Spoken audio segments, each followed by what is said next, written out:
Le Zohar de ce matin, Bezrat Hashem, le Nishmat, Mordechai Shamir ben Yehudit, Machlouf Eliyahu ben Frecha.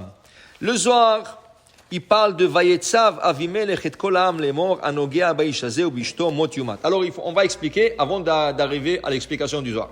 Voilà que Yitzhak, il habite en Israël, il est marié avec Rivka, et une famine se déclare en Israël. Dans la terre d'Israël, une famine se déclare.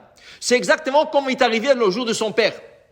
Abraham, il vient de Haran, il arrive en Israël, le lendemain, une famine. Qu'est-ce qu'il fait Abraham? Il descend en Égypte.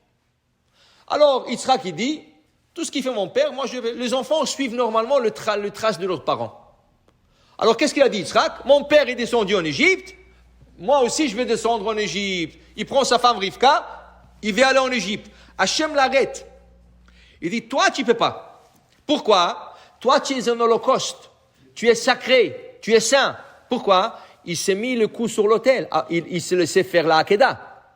Maintenant, il y a une halakha qui dit que quand tu emmènes un animal comme sacrifice dans le Beth Amikdash, une fois que c'est rentré dans le Beth Amikdash, dans l'enceinte du temple, c'est fini, tu ne peux plus la sortir, elle est sacrée l'animal. Rien qu'en rentrant, rien qu'elle rentre dans l'enceinte du Beth Amikdash, elle est sacrée. Yitzhak qui s'est mis le cou sur l'autel, Hachem a dit, tu as un sacrifice toi, tu es sacré. Donc tu ne sortiras pas de l'enceinte d'Eretz Israël. Alors où il a arrêté Hachem? Il a arrêté au sud, dans la terre de Pelishtim. Qui était le roi là-bas? Avimelech. Avimelech lui pose la question, dis-moi, c'est ta femme ou ta sœur? Il dit, c'est ma sœur. Donc, exactement comme il est arrivé à Abraham, quand il est arrivé en Égypte, on lui a posé la question, c'est ta femme ou ta sœur? Mais là-bas, on lui a pris sa femme, Sarah. Ici, il n'a pas touché. Mais il avait l'idée de prendre. Vient Hachem, dans le rêve d'Avimelech, il lui dit, gare à toi, si tu touches à cette femme, à cet homme, tu vas mourir le jour où tu vas toucher. Il dit, Hachem, moi je suis tzaddik, moi j'ai rien fait. Fais attention. Donc, le lendemain, Avimelech, il déclare, Vayetzav Avimelech al kol ha'am lemor. Avimelech, il déclare à tout le monde, kol hanogea baish hazeh ubishto mot yumat. Moi, je veux le tuer. Avimelech, le roi, il dit, celui qui va toucher Yitzhak et Sarah, je veux le tuer. Alors il dit, faites attention. Cet homme-là, Rivka, c'est ça, Rivka. Faites attention, ces personnes-là sont protégées. Donc, Tachazé, viens Rabbi Shimon Bar Yochai, il dit, viens. Kama orich lehu kutsha beichul rashaya. Tu penses que ce qu'il vient de faire, c'est gratuit? Hachem lui a payé sa récompense. Pendant des années, Bnei Israël ne pouvaient pas prendre possession de cette terre de Pelishtim. Pourquoi? Parce qu'il a fait ce bien avec Yitzhak et Rivka. Okay? Et aussi, il a fait du bien, selon certains commentateurs, avec Abraham et Sarah. Okay? Parce qu'il y en a qui pensent qu'Avimelech, ce n'est pas la personne, c'est un titre, comme Paro. Paro, ce n'est pas une personne. Paro, c'est un titre de roi de l'Égypte, le pharaon. Et l'Avimelech, il dit, tous les rois de Pelishtim s'appelaient Avimelech. Mais il y en a qui pensent que c'est le même Avimelech au temps d'Abraham, il y en a qui pensent que c'était notre Avimelech. C'est seulement un titre. Mais de toute façon, Kama tivu avad, combien de bien il a fait avec le patriarche, Abraham et Yitzhak, alors, à Beginda, lo shalitu bo Israël. Pendant des années, Am Israël ne pouvait pas prendre possession de ces terres. À part qu'Abraham les a juré de ne pas le prendre. Maintenant, il dit ici, Rabbi Yehuda Amar, Rabbi Yehuda dit, Chaval alayu de Rashiaya, de Tivuta dilehon la viushalim. Mais tu penses qu'un rachat, quand tu fais du bien avec un tzaddik, il le fait au complet? Jamais au complet. Qu'est-ce qui est arrivé?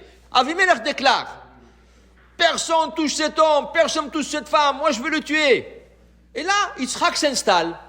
Parce qu'en Israël, au Canaan, au nord, à l'est, au nord, il y avait de la famine. Alors il est resté là-bas dans la terre de Pélistin, il s'installe. Qu'est-ce qu'il fait? Il achète un champ, il commence à labourer, il commence à semer. Hachem lui envoie une beracha 100 fois plus que la normale. 100 fois plus que la normale. Hachem lui envoie une beracha. Okay?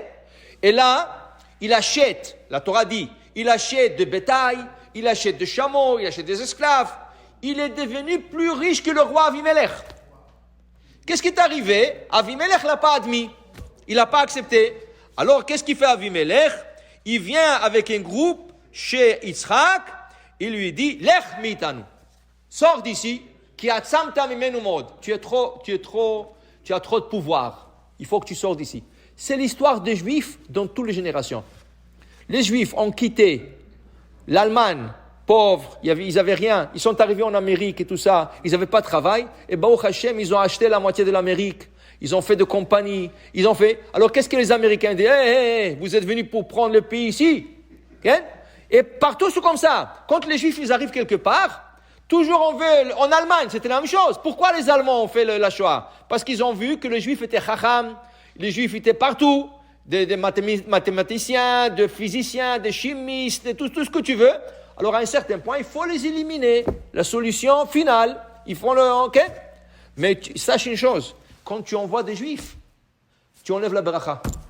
Avimelech, il a rejeté Yitzhak, toute l'économie est baissée. Qu'est-ce qu'il fait? Il n'a pas le choix que d'aller lui demander pardon. Il va chez lui, il dit, Yitzhak, comment ça va? Tu sais, il faut qu'on fasse un acte, on signe un pacte d'alliance.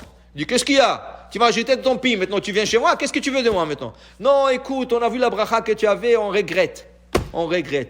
Maintenant l'Espagne, qui a jeté tous les Juifs, prends le passeport gratuit, viens, tu habites ton grand-père, viens, on te donne un passeport, viens habiter là-bas, tout ce que tu veux, le Maroc, la même chose, pour te dire, c'est ça l'histoire, Yitzhak, c'est l'histoire d'Am Israël.